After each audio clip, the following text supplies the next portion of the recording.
এবং গত বছর এই মাঠে চ্যাম্পিয়ন হয়েছিল যিনি জুনায়েদ খান, সবাইকে অভিনন্দিত করেন। আমি তার কাছে মাইক্রো বন্টু তুলে দেব এবং যদি দর্শকদের গানটি যদি শুনতে চান গান বলবেন সাউন্ড কাকে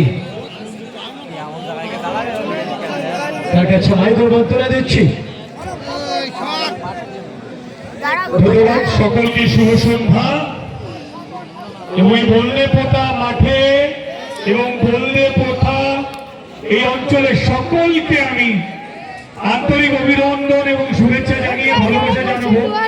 কারণ গতবার আপনাদের সমর্থনে ভালোবাসাই কিন্তু সব থেকে বড় কাপটা এখান থেকে আমি নিয়ে যেতে পেরেছি। তাই আপনাদের জন্য গণহাততালি আপনারা নিজেরা দিন একবার, এটা গণহাততালি দিন তো। এবং এই খেলার কারিগর পদের দরকার নেই, এই খেলার কারিগর আমার অত্যন্ত কাছের এবং কর্মটুক মানুষ। এবং আজকে 1 বছর পর ওনার সাথে দেখা হওয়ার পরও কিন্তু আন্তরিকতা কিন্তু কমেনি।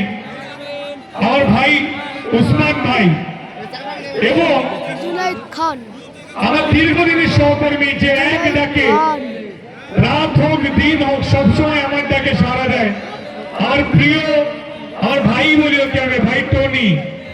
এবং একটা খুব দুষ্টু মিষ্টি লোক আছে, প্রিয় সঞ্চালক, কোনো না কোনো ভাবে চক্রান্ত করে আমাকে গান গাওয়ার জন্য ফাঁসিয়ে দেয়, ভাই খালেক ভাই। কিন্তু ইনি যে মঞ্চে নেই সে মঞ্চ অন্ধকার। এবং অত্যন্ত প্রিয় আমার ছোট ভাই, এখানকার জনপ্রতিনিধি, মানুষের মন জয় করে নিয়েছে খুব অল্প বয়সে, ভাই রাকিব। রাকিবকে আমি দেখতে পাচ্ছি না। এবং আমার কাছের মানুষ আমার আরো এক ছোট ভাই শামীম,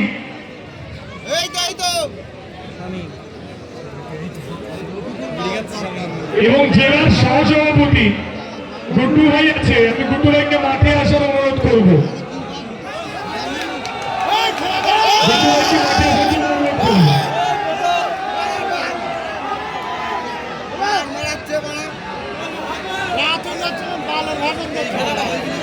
যাই হোক, সবাই দীর্ঘায়িত করবো না, খেলা দেখার উত্তেজনা সবার মধ্যে আছে।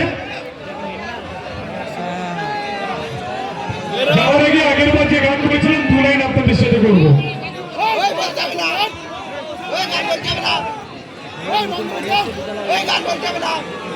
ধন্যবাদ।